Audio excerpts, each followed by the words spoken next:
Hey everyone, welcome back to the channel. Today, we're diving into the Red Magic 10 Air, a gaming phone that's all about performance, design, and an incredible price tag. It's got the speed, the power, and yes, that ultra-thin, sleek look we've all been waiting for. From 80-watt fast charging to a smooth, immersive gaming experience, this phone ticks all the boxes. But is it really worth it for gamers on a budget? Stick around till the end, because I'll be sharing everything you need to know about the Red Magic 10 Air's performance, battery, and what makes it stand out from the rest. Let's jump right into it. This video has been shared by my tech partner from China, so a big thanks to him for that. Hey everyone, it's Maiky from techmaiky. Don't forget to subscribe and turn on notifications for more awesome tech videos. Now, let's get started with the unboxing. Let's start with the unboxing first. So this is the box of the Red Magic 10 Air in gray color. Here we get the tagline, "Win more games." Let's open the lid of the box. Inside this cardboard box, we again see the same tagline. Here's the SIM ejector tool, Red Magic logo stickers, a hard plastic case, a Type-C to Type-C cable, and this is the small 80-watt power adapter. Now let's remove the plastic cover from the phone and talk about the phone's design and build. This is a Red Magic gaming phone that is now lighter and slimmer. It is just 7.85 millimeters thick and weighs only 225 grams. Compared to the Red Magic 10 Pro series, this phone is much thinner and lighter. The headphone jack and cooling fan have been removed, and now there's just a camera lens with a small bump on the back. This gives the phone a better grip. It's the Red Magic 10 Air, which was just released yesterday. When it comes to looks, the first impression is that it's simple and slim. The back design has a clean, minimal style similar to Samsung's Ultra phones. The back is smooth and well finished, made of AG frosted glass, which doesn't easily catch fingerprints or oil marks. Under light, it shows a dark gray color with a high-tech feel. On the left side, there are some shiny reflective logos and lines. In the top left corner, there are 3 separate circular bumps. The bottom 2 are for the cameras, a 50 megapixel main camera and an ultra-wide lens. These are good enough for daily use, and you can see the quality in the sample photos. You gotta focus on yourself, on your faith, on your dreams, on your mind, on your health, yeah.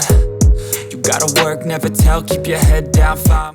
The top circle is a gaming light ring. You can customize its lighting effects and colors in the settings. It makes the phone more fun to use. The same ring is used for both the gaming lights and fill light.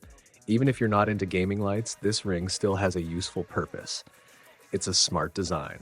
I know what everyone is thinking.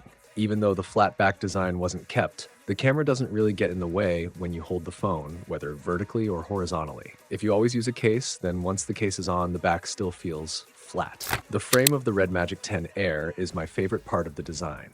It's made of matte textured metal, which feels smooth and soft to the touch. All 4 edges have a 2.5D curved design, which makes it look and feel even better. It also gives the back panel a more premium look. The transition between the 3 screens is smoother now, and with the soft back and the thinner, lighter body, the phone feels much better in the hand. As mentioned earlier, one trade-off for making the phone lighter is the removal of the headphone jack. It still has dual speakers, which share the same cutout with the earpiece. The top of the phone still includes an infrared sensor, and there's also a microphone cutout. This time, the gaming button is placed on the left side of the phone. Press and hold it to enter or exit the game space. We can customize what the gaming button does in the settings. You can set it to open the camera, turn on the flashlight, or change the sound mode. That's a really useful feature. Right now, it only works with a long press, but in the future, it will also support more options like single tap and double tap, which will make it even more practical. There are also 2 touch buttons on the right side of the phone. Even though the gradual lighting effect has been removed, the overall experience still feels great. The touch sampling rate goes up to 520 Hz, which means it responds quickly and accurately when you touch it.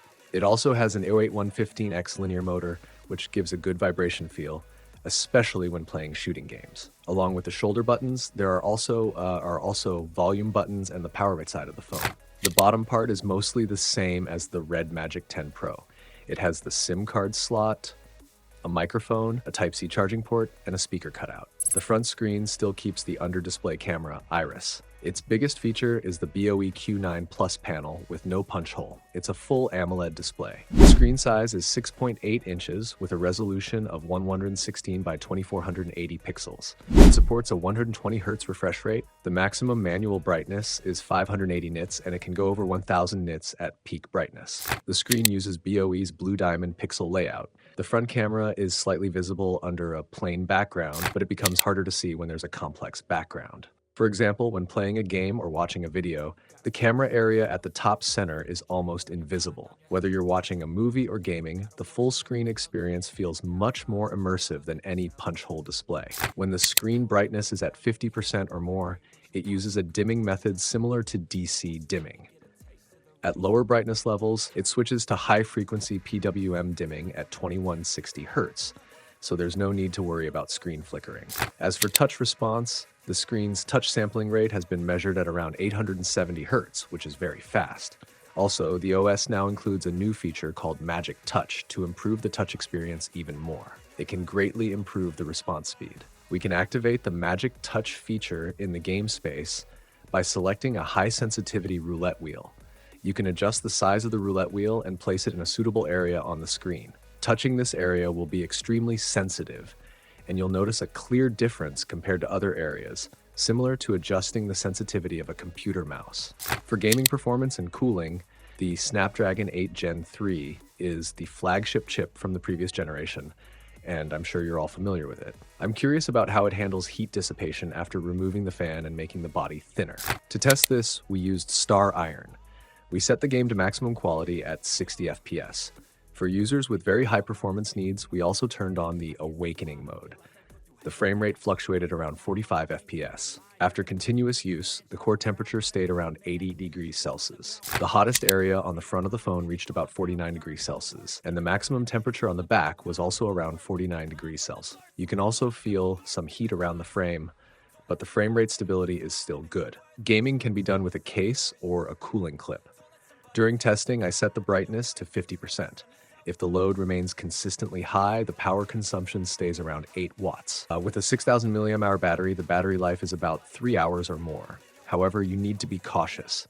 The test scenario I used was very demanding, so the results represent the phone's limits under stress. As a result, the body temperature and power consumption will be higher under heavy use. However, battery life should be better during regular gameplay. In Genshin Impact, for example, using the equalization mode helps stabilize the frame rate at around 60 FPS. At this point, the core temperature stays below 70 degrees Celsius and the body temperature is much better. The maximum temperature on the front is about 44 degrees Celsius, and on the back, it's around 43 degrees Celsius. The left and right sides are in the early 40s.